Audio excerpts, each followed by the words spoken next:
Maybe you are preparing a trip to California this summer. Hopefully, you are visiting the best part of California, which are the state and national parks. Over the years, T and I have been all over the state, including the internationally known spots like Yosemite Valley and Lake Tahoe. The problem with places like Yosemite or Lake Tahoe is they're just too popular and the whole world knows about it. We would recommend exploring just outside of these areas, because there are a series of captivating lakes and landscapes that you could argue are even more beautiful, and fewer people know about it.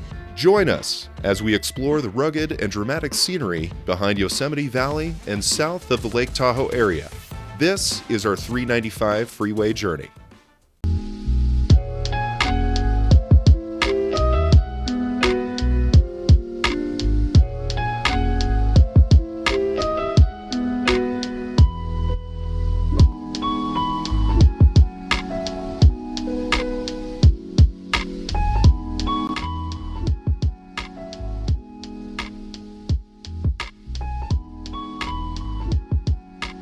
Whoa, it looks so cool. Say good morning, T. Good morning. Blah. Blah.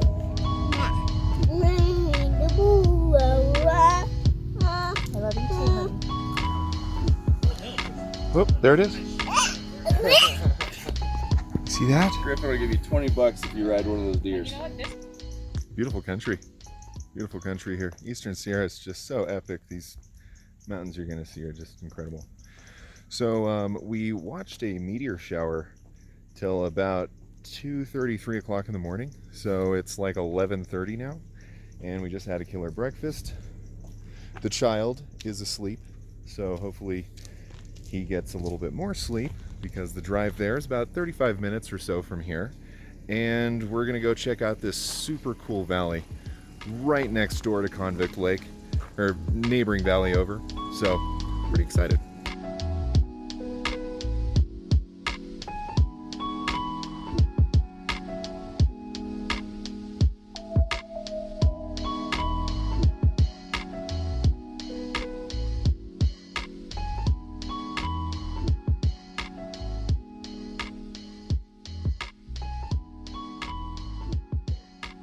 That's how we roll.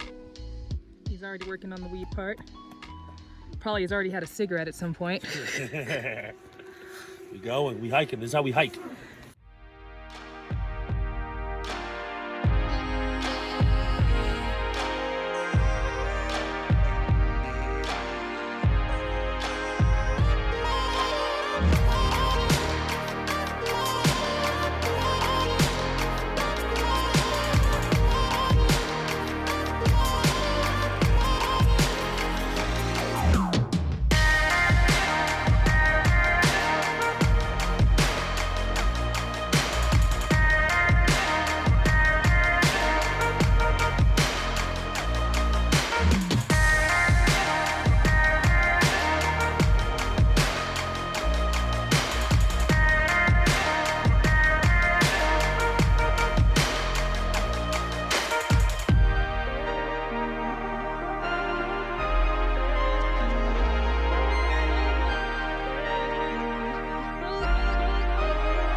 Well, you'd have all those nice soft rocks to hit on the way down.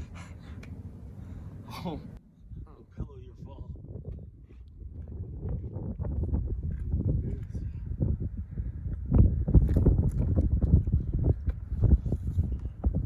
I can't believe I'm filming this right now. That's so fucking epic. Look at that shit. Unbelievable.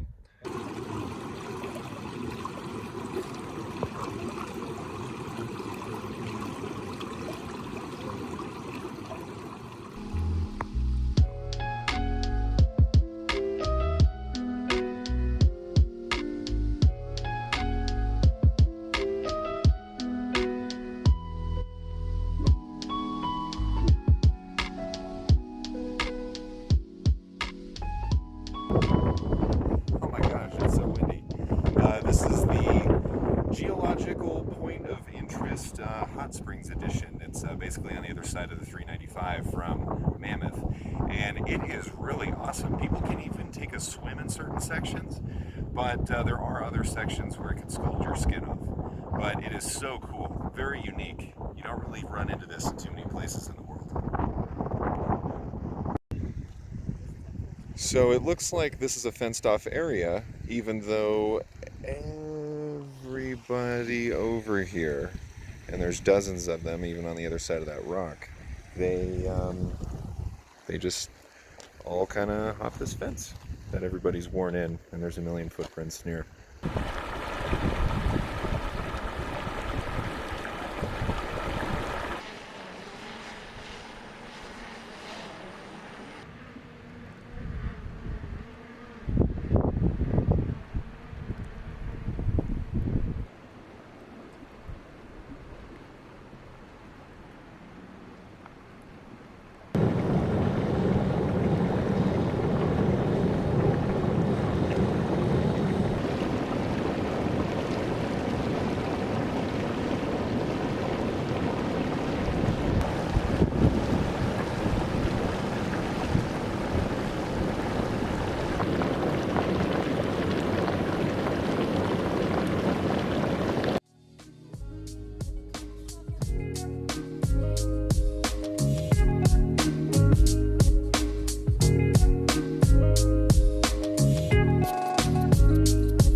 Our next stop is so beautiful, it is referred to as the Switzerland of California.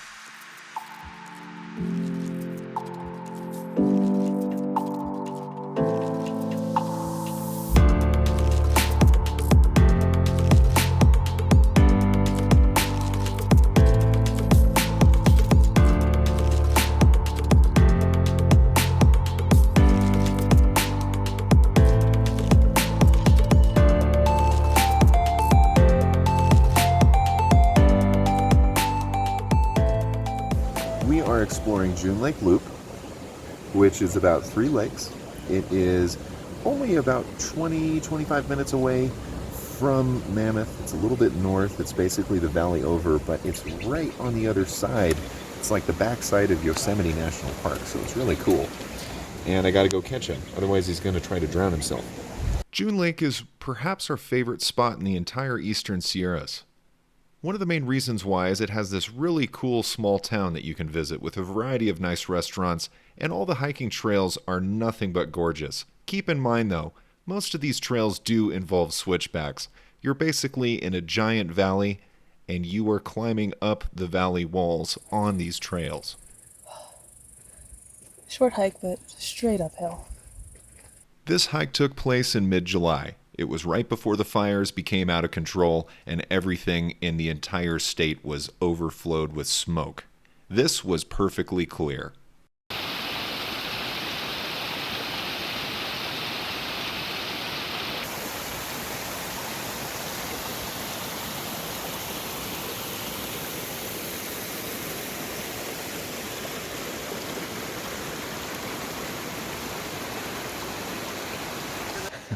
That's a workout. Something to note about June Lake is it's essentially the backside of Yosemite National Park, so there are picturesque opportunities everywhere you look.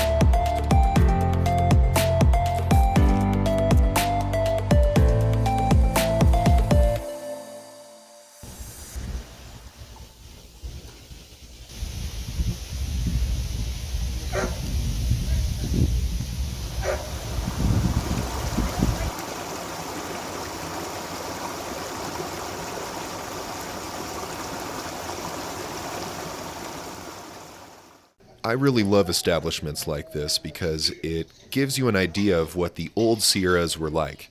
Whenever you go to a restaurant or a business that's been around for a while, you always see that knotty pine wood paneling and trout on plaques are hanging all over the place. It's great, and it also has fantastic food.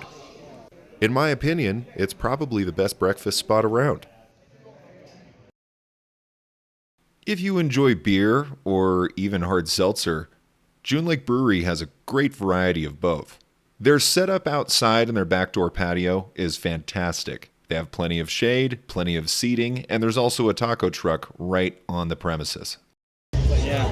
Is it a trippy mushroom or is it sperm? He will give you a foot stop.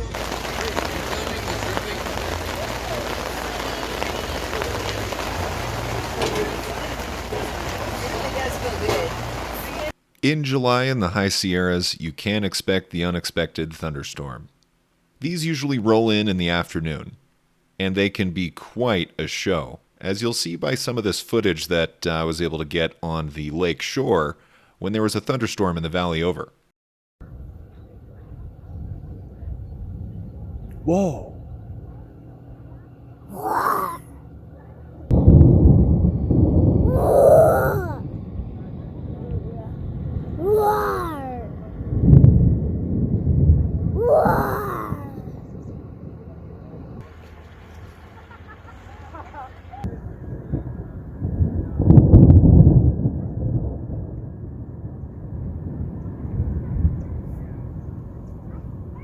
And as usual, about 30 seconds after I stopped filming, a lightning strike happened on the other side of the lake, and it blew up this tree like it was from a 1980s action film. And suddenly, all the firemen in the area showed up and put it out.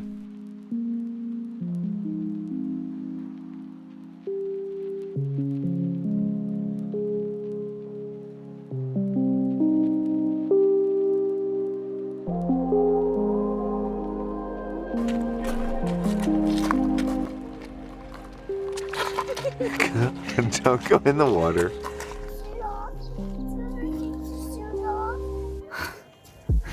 You want me to take my shoes off? Yeah. Oh man, Silver Lake. Can't get a bad photo there, especially if you go to that campground. You look on the opposite end where that stony-faced mountain is. You can take pictures all day long, doesn't matter what weather it is.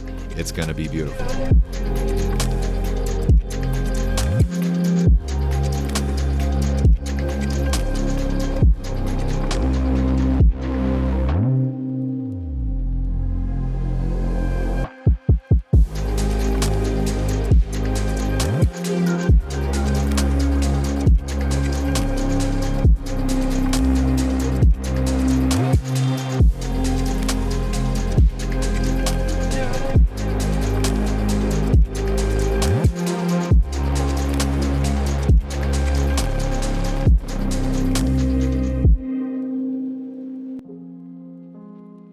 Someday, somehow, I'm going to have a cabin at Twin Lakes Bridgeport. We're going to have a boat, we're going to make sandwiches, we're going to go fishing, and it's going to complete my life.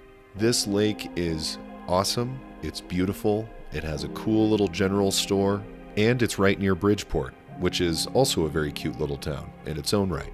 Due to the geography of Twin Lakes, there isn't a whole lot of room as far as campsites. They're not very big. And if there are a few rental cabins out there, I'm sure there's only a handful of them at most. This is going to be the tougher spot to book online if you're looking for campsites right now, but I would recommend giving it a shot. It's well worth it.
Mammoth Lakes is the largest settlement in the 395 corridor, and it also has lots to do.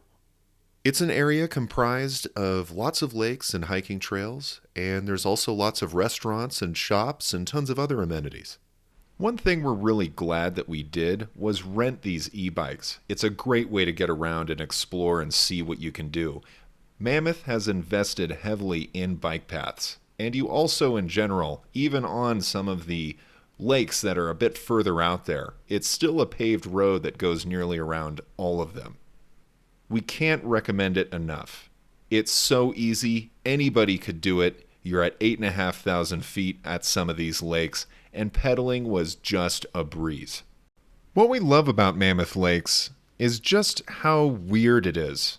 I mean, take a look at this sign when you first enter Horseshoe Lake. It doesn't really seem very welcoming. Dizziness, short of breath, rapid pulse and heartbeat, death can occur quickly. Yeah, but you know what? In the middle of summer on a windy day, and trust me, it was very windy when we were there that particular day, you'll see the leaves just blowing all over the place. This lake can be very dangerous around the wintertime. That's where you have the snowpack, the CO2 is not able to vent through the soil, and if you went snowshoeing off the beaten path and fell into a crevasse, odds are you probably would die suddenly. However, that day, it wasn't a problem. The wind was out, everything was beautiful and gorgeous. It was a wonderful lake that you could just walk around. There was this rim trail, didn't have too many inclines or declines, and even our grandparents were able to do this just fine.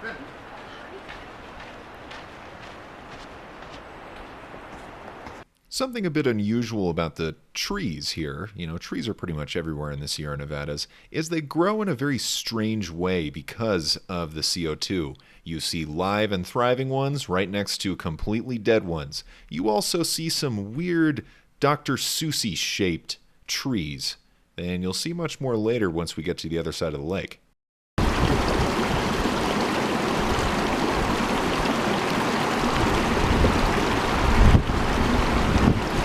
Now, as we make our way around this lake here to the devastated side, where all the funny Dr. Seuss-looking trees are, let's go over a little bit of history about the general area of Mammoth Lakes. Originally occupied by the Mammoth and Mono Paiute people. They lived here for thousands of years, and it wasn't until about the 1860s when ranchers started to arrive. They found this lush basin was very ideal for grazing livestock and other types of cattle. Miners rushed here in the 1870s after gold was discovered, and during that time this also became a toll route called the Fresno Flats Trail. Mining pretty much wrapped up by the late 1800s. but the trail was still used for herding sheep and cattle. Pack trips began by hunting clubs in the 1900s, and this area quickly became a favorite spot for various recreational activities.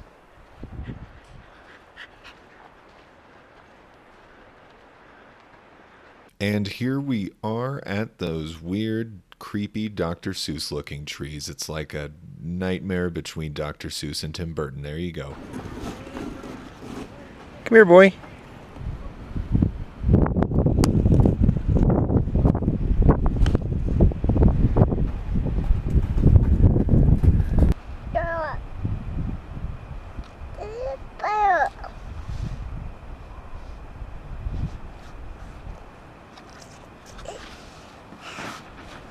Check out those beautiful mountains? Well, you know, that's just what we call summer now, is smoke season. Baby boy. Yeah, look at you. With that hat we found yesterday. Look at you. Devil's Postpile is a unique rock formation, and it's by far the most interesting geological site in the entirety of Mammoth Valley. To me, though, I'm not a huge fan of geography and geology, and it's kind of a pile of rocks. If you're like me, what I found to be by far the most interesting component is all the various hiking trails in that general area. It's only a mile to Devil's Postpile, but from there, there's lots of other directions that you can go into in that valley. And they are beautiful, pristine hiking paths. My one recommendation, though, would be get there early. This place is very unforgiving if you're trying to find a parking spot past 9 a.m. Crystal Lake Trail seemed to be deceivingly easy and short, and it ended up being nothing but switchbacks all the way up, and they say it's a little over a mile, but I really want to say it felt longer. However, that was in part because we were out of shape because of COVID and we couldn't do anything under lockdowns. And it was also that way because, it was incredibly smoky. And it was our first day at that higher altitude. So we definitely felt it a little bit. I swear to God, that's a trail. No, that is not the trail. Okay, babe, look behind you. That isn't the trail. You know how they say it flattens out? Yeah. According to those Karens that leave reviews on Google about hiking trails, it's supposed to flatten out, and apparently the inclines were only 0.8 miles long, but we think that was an underestimate. Well, at least we didn't complain too much on the hike up. This place is stunning, very picturesque. I would recommend it to anybody. If you were to do this yourself, however, try to do it in the morning or the evening. We found that hiking with that midday sun at that elevation, those UV rays will get you. You feel it.